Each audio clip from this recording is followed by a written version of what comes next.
রানীতলা উচ্চ মাধ্যমিক বিদ্যালয়ে বার্ষিক ক্রীড়া প্রতিযোগিতা ও অনুষ্ঠান ও বার্ষিক সংস্কৃত অনুষ্ঠানের আয়োজন করা হয়েছে।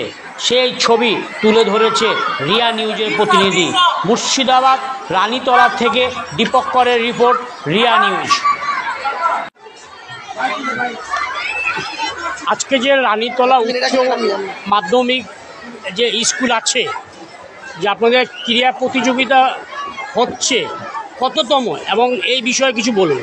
আচ্ছা, আসলে আমাদের আজকে 51তম প্রতিষ্ঠা দিবস বিদ্যালয়ের সঙ্গে আমাদের বার্ষিক ক্রীড়ানুষ্ঠান এবং সাংস্কৃতিক অনুষ্ঠান একই সঙ্গে হয়। গত বছরই আমরা সুবর্ণ জয়ন্তী উৎসব